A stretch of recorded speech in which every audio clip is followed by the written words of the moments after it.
Hey folks, welcome back to the Portable Gamer, welcome back to American Truck Simulator, and welcome back to, hopefully we get to our destination today. I think we will. We had a couple diversions, some traffic, and so forth, but I think we're going to get there. We've got about, I think, 5 hours to go in game time, which is about 20 minutes in real time. So I think we'll make it. And we're just about to cross into Nevada at Las Vegas. And then we'll just have to jump right up this highway here, Highway 93. We're in the parking lot of our hotel. It's more like a motel. We're in the parking lot of our motel. Truck's warmed up. Let's do it. Here we go. Yep, we do have a GPS on the dash. Let's get some lights on here. There we go. And brake is off. Put her in gear. Here we go. And, you know, we just jumped first person. I'm going to go third person to get us out of this parking lot. Yeah. Let's be safe. And then from there, let me get around the island here, and we'll figure out whether we go to the left or to the right.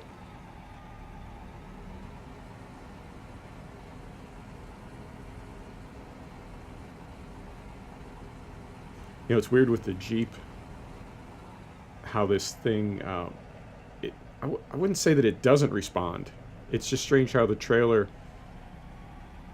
and where the articulation points are, and the Jeep up front, that you really need to learn how to control it, because it doesn't track exactly like a dolly trailer does, or even dolly tandems, where it sort of maintains a continuous curve, as if you're going through a traffic circle.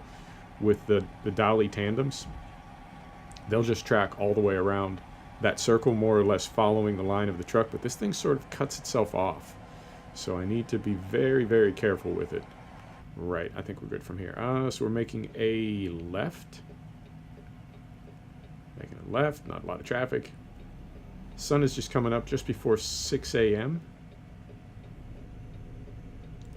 Find the right gear here. Let me find the right gear here. Is low too low? We caught on something? No. We caught on that island? Oh, just barely. Ah. Right. Okay. Now we're rolling. Whew.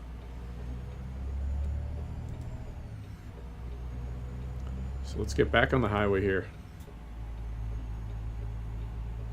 Yeah, I'm watching you, trailer. Right, here we go. Turn signal off. Probably turn these lights off too. Yeah, it's light enough. Right, so it's... Oh, good morning, officer. So it's Friday for me, Saturday for you. I hope you had a fantastic week. I really do. I had, I don't know, for a letter grade, if I was giving my week a letter grade, I would give it a B. I'll give it a B. If I was grading it on a scale of 1 to 10, I would say it was a 7 or an 8. Yeah, I think a 7 or an 8. Pretty good week. Not great. Pretty good.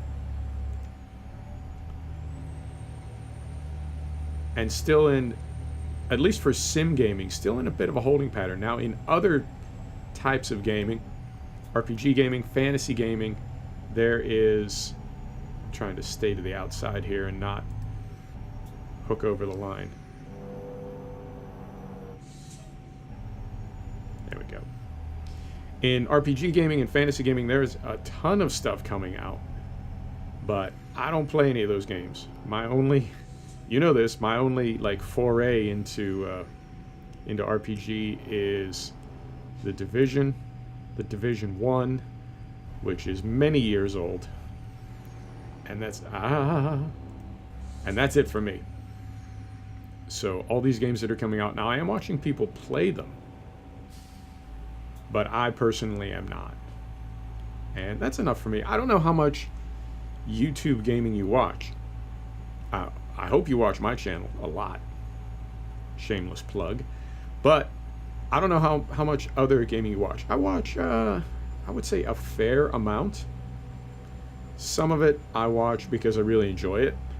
Some of it I watch to learn things, and some of it I watch to see how it's done, which is different than learning things. Like, I'll watch a farm sim video to learn about farm sim, but I'll watch any YouTube gamer. Over. So close. Yeah, you can see in the mirror how that thing does not necessarily track to the outside of a turn and follow the line of the truck like a dolly trailer does. It sort of cuts it off a little bit. I wonder what the advantage is to that. I don't know. So yeah, I'll watch a farm sim vid to learn about farm sim, but I'll watch any YouTube gamer, particularly one with a successful channel, to like pick up some tips and pointers on how it's all done, because it's this has definitely been an eye-opener for me. It seems so easy, and you know, all I don't know, I don't want to call it art, it's maybe too strong a word, all forms of creative expression, which this definitely is. I think a goal for the person doing it is to make it look easy. You know, that's something we all want to do. We want to make it look easy. And when you do it right, it doesn't even look like you're making it look easy, if that makes sense.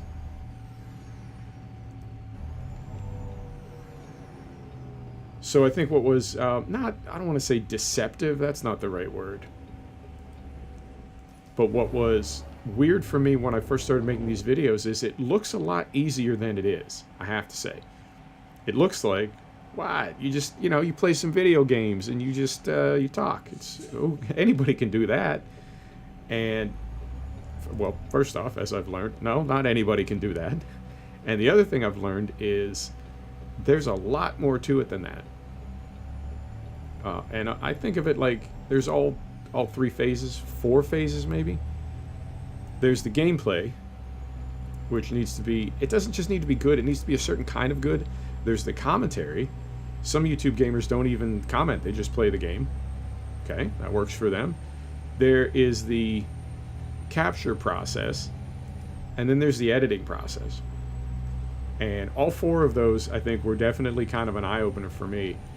Like, one of the reasons, well, I'll try to like stay not on topic here, but I'll try to put this all in a format that like makes sense and stay coherent. So I was watching iRacing yesterday. I was watching a race it was a road race from an American track. I'd say a famous American track. A track that certainly everybody that's into sim racing, whether it's iRacing or some other racing sim, everybody has hundreds or maybe thousands of laps on this track. It's that, you know, it's very, and the reason I'm not saying the specific name or the specific race is I don't want to, when I get to the next part, I don't want it to sound like I'm calling anybody out, because I'm certainly not. But about 3/4 of the way through the race, maybe 80% of the way through the race, a driver tried to make an outside pass, which is typically the safer of the two, whether you're going to pass outside or inside. Outside is typically safer because if it goes wrong on you, you wreck yourself, but you don't wreck anybody else because you're already to the outside. Unless you bounce off the Armco and come back across the track or something. But what happened was the car on the inside, who was not really defending, I don't think, they ran wide, even though they were out front. So it wasn't a dive bomb. They just ran wide. And the commentators, you know, it's there's something called a racing incident, which is just, it happens, you know. You take cars and you put them inches apart going 175 miles an hour on a twisty road course. Shit happens, and they call that a racing incident. Okay. So the commentators were discussing, you know, is this a racing incident? And the position they took was, no, it was actually the fault of the driver on the outside. All right, that's curious. And the reason, their logic for that was, both these drivers have been in this series for a while. They both know the course well enough. They both know each other well enough, and they both know their cars well enough that the driver on the outside should have known, should have seen from the line that the driver on the inside took that he was not going to be able to hold that. Now, keep in mind, I came up on Gran Turismo and Forza, where you've got a lot of flexibility on your line because they're not really race sims. They're very, very cool racing games. But they're not race sims. So the idea that being off your line could have that kind of an impact, and that it could be that subtle, and that having run that many laps on that track, and those two drivers having run that many laps together, not together like teammates, but they've raced each other enough that they know each other's style. And you see what I'm getting at? That the driver on the outside, the driver who had been behind, who was trying to make this outside pass, could have or should have anticipated that. And I think you don't get that kind of in business that's referred to as definability and repeatability. You need to be able to quantify what it is you're doing, and you need to be able to repeat it over and over and over again to a certain spec, right? To a certain tolerance. And when you get into something like iRacing, if your lap is 1/10 of a second off, the commentators immediately start wondering, did you take damage somewhere? Are your tires going away? 1/10 of a second over like 2.5 miles.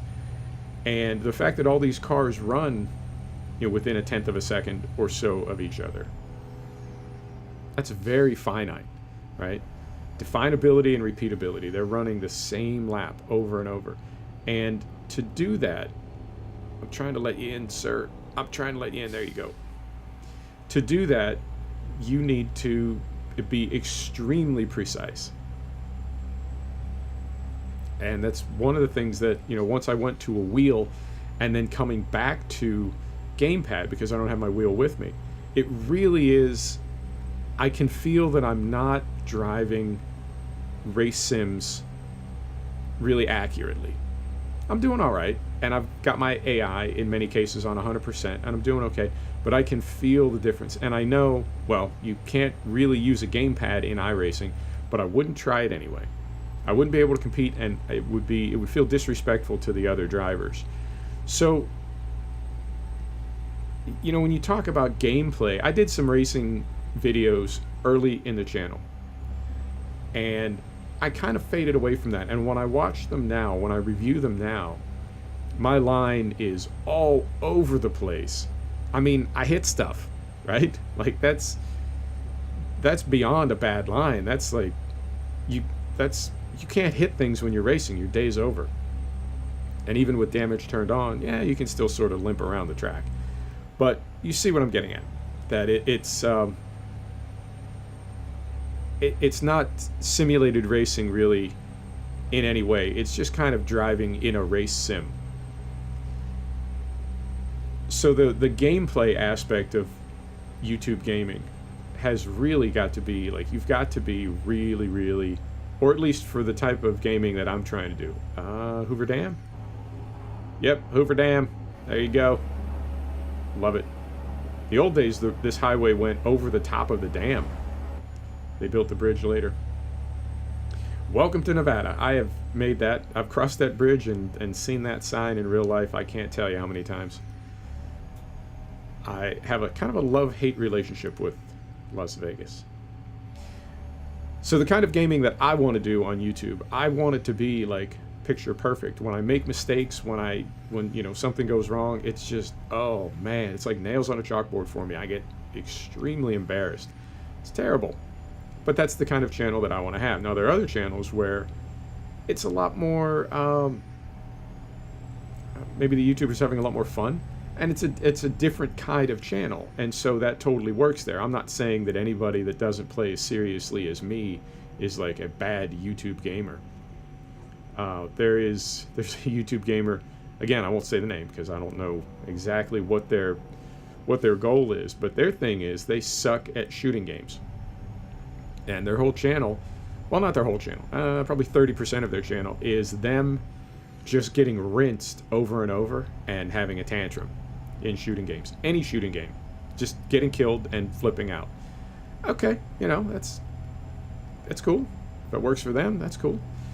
So that's not me, though. So the gameplay and being a good enough gamer that I could feel comfortable, you know, putting this out on YouTube. That has really been an eye-opener. And then the commentary as well. And trying to do both at once. Ooh. That's trickier than I thought, because I do... Moment. See? There you go. There's a perfect example. I'm a bit of a monotasker. Some people are multitaskers. I'm a monotasker. And it's been a learning experience for me also to talk and make sense. And I am, yeah. That was somewhat intentional, mounting the curb there,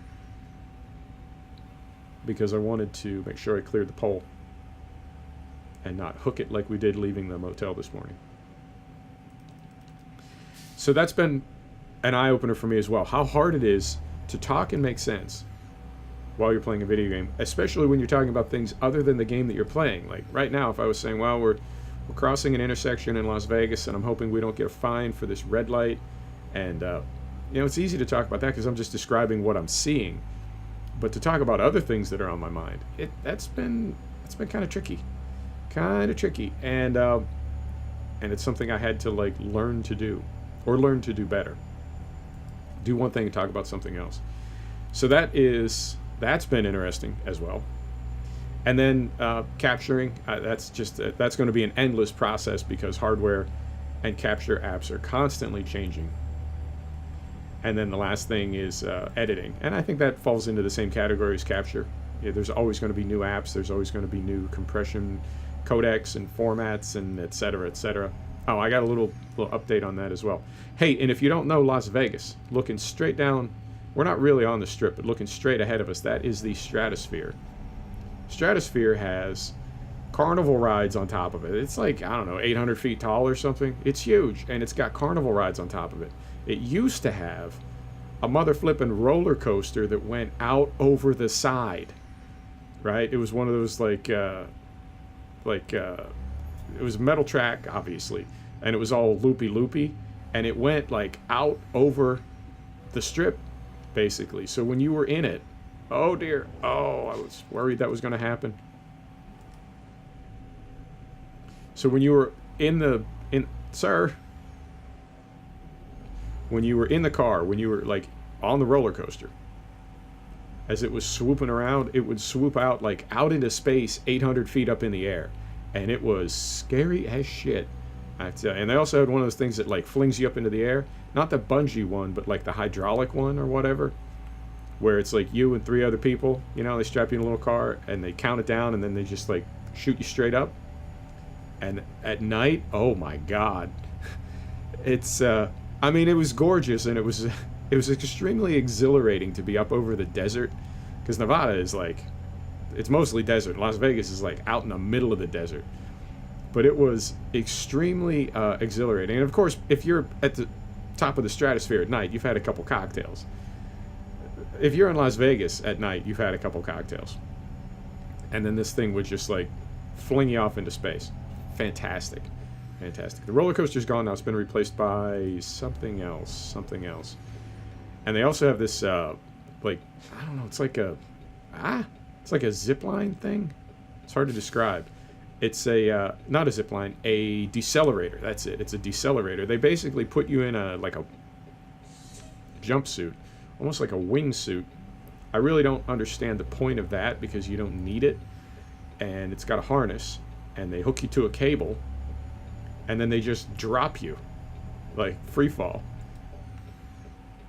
And it's a decelerator, so as you get close to the ground, it slows you down and then very gently lowers you the last little bit. It's like a bungee drop, but rather than a bungee, it's a decelerator. I did not do that. There was a huge line. It's really expensive too. It's really expensive, and I didn't do that. But I kind of wanted to. I could see the appeal in that. So anyway, that's my Las Vegas story. So yeah, it's going to be a continuing process. Now, on the topic of capture and editing, I'm doing something different in my videos now. So Shadowplay is my capture app, and it captures a variable frame rate. And the reason it does that is It's like super efficient, and it can also only capture what the video card is doing, as far as I know, what the video card is outputting. So if your game drops, I'm capturing at 60 FPS now. If your game drops below 60 FPS, as like right now we're at 50 FPS, I believe the file that Shadowplay is creating at the moment right now is 50 FPS, and then as we pick up out in the desert and get back to 60 FPS, it'll, right? So it is a variable frame rate file. And my editing software can't handle that. A lot of editing software apparently can't handle that. So before you do that editing process, you have to convert to a fixed frame rate or a static frame rate. And the conversion file that I was creating, I was making MKV files, which uses a specific codec and compression to make that file. And I went with MKV because it claims to be lossless. But then when I was rendering back to an MP4, even though my video was clean and crisp on my end, by the time it got to YouTube, I was seeing that smearing. So what I did was I stopped going to MKV lossless, and I'm going with a slightly lossy .mov format now, and then rendering to MP4. And what's crazy about that is the MP4, my final MP4 that I end up with now, is bigger than previously. So before, I would have a 10 gig MP4 come out of Shadowplay. I would convert it to a 200 gig MKV file, lossless, and then render it into a 10 gig MP4 to post to YouTube. Now I have a 10 gig MP4 come out of Shadowplay. I render it to a 100 gig .mov, and when I convert it to an MOV, rather, a 100 gig MOV, and when I render it to an MP4, it's now like 15 gig. So I'm thinking the quality might be slightly higher. What I'm sending to YouTube might be slightly higher, even though the middle step, allegedly, is lower quality. I don't know. I don't know exactly. There's so much terminology and so many details in this whole editing world. I swear it is like there are so many different codecs and formats, and everything affects everything else. That's just on the video side, and then there's audio as well. It's crazy. You would I mean, I like learning new stuff, but I swear, like, if you want to do this at the highest level, you need to like learn to be a video editor and learn like what all those things are. It's crazy. It's crazy. But I seem to be, the video that I posted yesterday, Farm Sim video, I've been having a lot of smearing in Farm Sim videos, and it seems like, fingers crossed, it seems like I've sorted that out by going to that other step. Now, I also realized, because YouTube shows you whatever your internet speed is, that's the video quality they generally show you. Well, I don't know. And again, some of this resolution and compression and codecs, a lot of this is kind of foreign to me. So for some reason, I was under the impression that, if YouTube is going to let you stream at 1080p, I'm talking about watching, not live streaming. If they're going to let you watch a video at 1080p, if your bandwidth supports that, then you're going to see just the native resolution that I posted the video in. But if your bandwidth only supports 720p, I guess I was sort of fuzzy on how YouTube sends you that reduced resolution. And I mean, there's got to be like a process there. They don't just turn down a dial. There has to be like some kind of you see what I'm saying? Like where and how do they take away resolution to get that lower bandwidth need for what they're sending you? Sorry, I was concentrating around that bandwidth. And I guess there is some algorithm to it, because some of the smearing that we see in my videos that's YouTube doing that. Now, they're doing it to spare bandwidth, but it's fascinating to me that the algorithm can somehow pick out the difference between foreground and background and keep the foreground crisp while blurring the background a little bit, apparently, I'm assuming here, apparently the algorithm is figuring the foreground is more critical than the background. And so it reduces resolution almost selectively. And I don't know if it does that for videos as well, or only for gaming videos. But it seems that those two things, like, put together, you know, that .mkv lossless file that we were converting to, plus the resolution reduction that YouTube does, when you put those together, for me it was just making the smearing unbearable. But it seems like, fingers crossed, we found a workaround. So super stoked about that. And yeah, I mean, that's the stuff that I've had to learn, like, as a YouTuber, and I really was not anticipating that. I don't know what I thought. I mean, I suppose on some level I thought, I'll just record some videos. I'm a pretty charming fellow, and I'll be raking in them YouTube gaming dollars by the end of the year. And we're coming up next week, I think, just a few days from now, will be 1 full year that I've been posting videos. I didn't quite get to 500. I wanted to, but I think we're going to end up about 470 videos I've made in the past year. And when I watch the last video I made and compare it to the first video I made, oh, I'm cringing. However, I'm leaving up every video that I've ever posted. I'm not a fan of, this is going to sound like it's extremely off topic, but I don't think it is. I'm not a huge fan of George Lucas, although I dearly love the Star Wars universe, which he created. And what I don't like about Lucas is this idea he got about 15 or 20 years ago that you can go back into a movie that's already done and mess with it. And I'm not talking about a director's cut. I'm talking about messing with it. And there's a difference. A director's cut is, I expect a director's cut to be faithful to the original vision of the director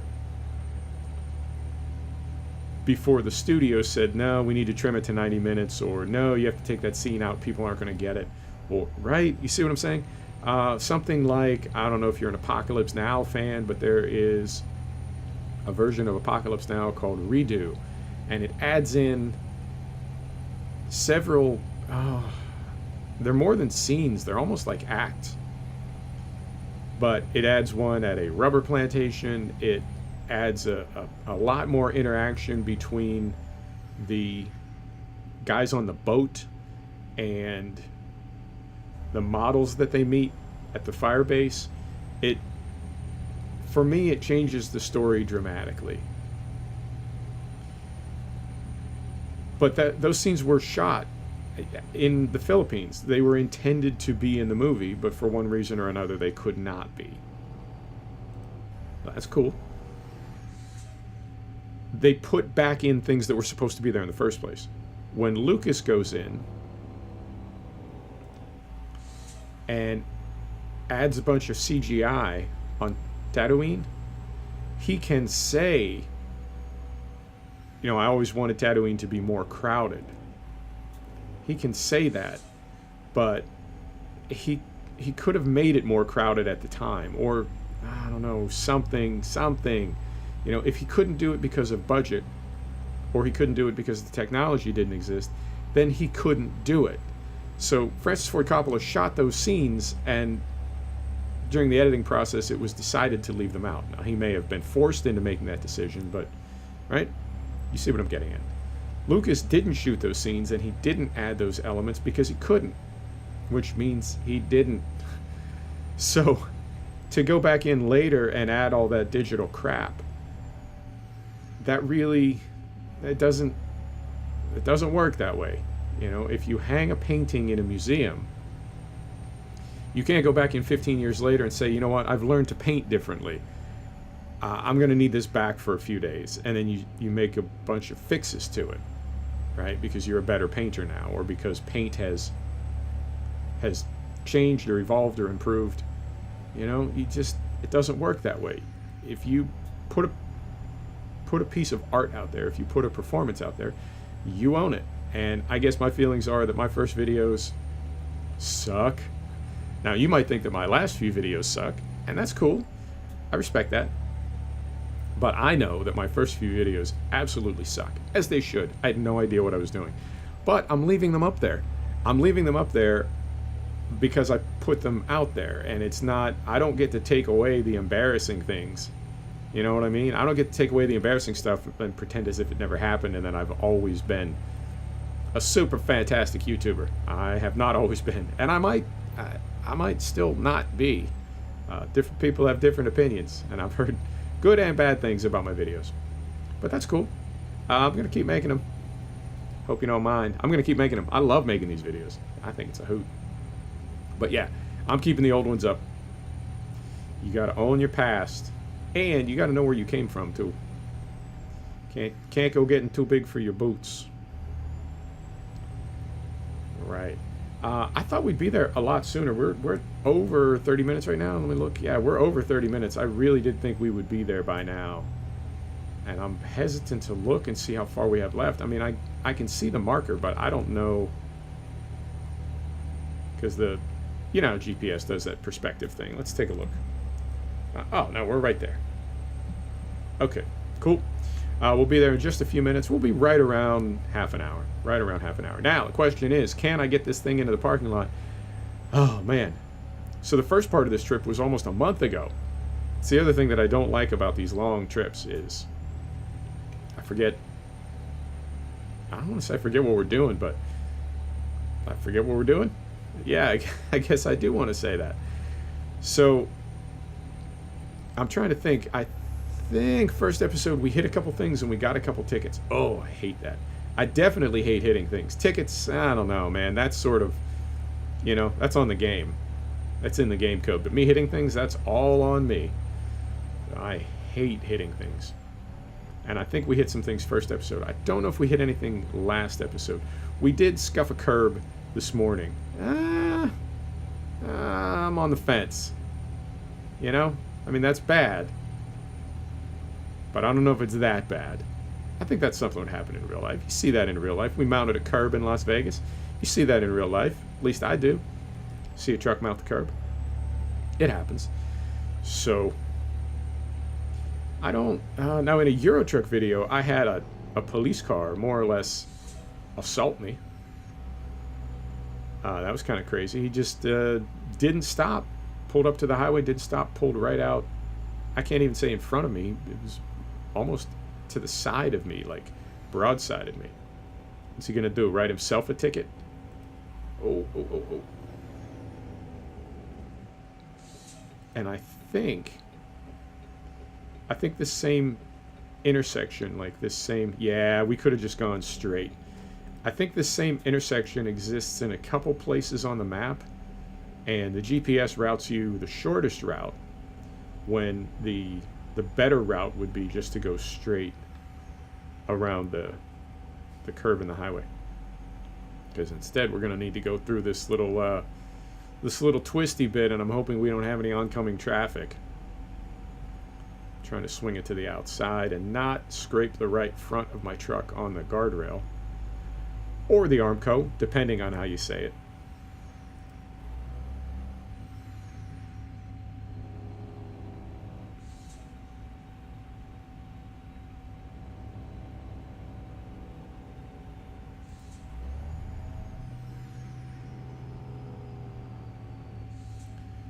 Right.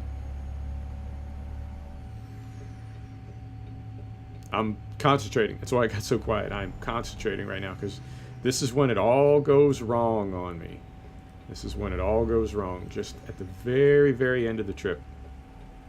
Man, in Euro Truck, up on that island, up in the North Atlantic, the far North Atlantic, I swear, I hit a berm. Wasn't even a curb, I hit a berm. 50 feet from the end of the trip. Oh, game. Why you do me like that? Although, to be fair, the game didn't do that. I did that, but it was, it could happen to anybody. Maybe. I don't know. If you've seen the video, I thought I was going to clear it. I thought that the bumper, like in real life, I would have done that because it was angled in a way that the bumper would have, you know, dug through the dirt, maybe. But I feel like the angle was enough that the right front tire would have just rode up over that berm and carried the bumper up over with it, and it would have not been an issue. So that was a little, you know. But for it to happen, like, things happen near the end of trips. I'm used to that. But for them to happen, like, 50 feet from the end of the trip, oh, breaking my heart, game. All right, here's our driveway. I think we're going to make it. I think we're going to make it. I'm just going. I think I got clearance. Yeah, I'm just going. And I am going to cut that off a little bit because I can see there's no oncoming traffic. Fantastic. And it's an articulated trailer, so I imagine we're just going to have a pull through. We're just going to pull straight in. And what I might do, let's see. Let's see when we get up here.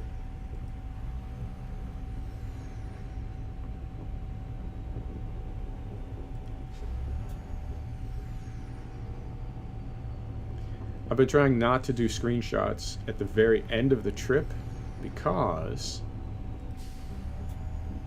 there's always that big, like, fake green icon thing, and that doesn't always work for me. All right, where's the sun? I think the sun is on the right side. Is it? Yeah, it's on that side. Okay, cool. Let's hop out and let's do a screenshot. Close enough. Right. Get her in gear. Here we go. We're just going to pull straight in. I'm going to try not to hit this pole here or the gate or the fence.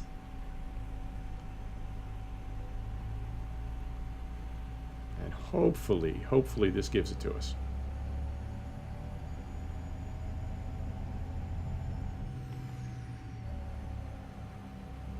Concentrating. Concentrating.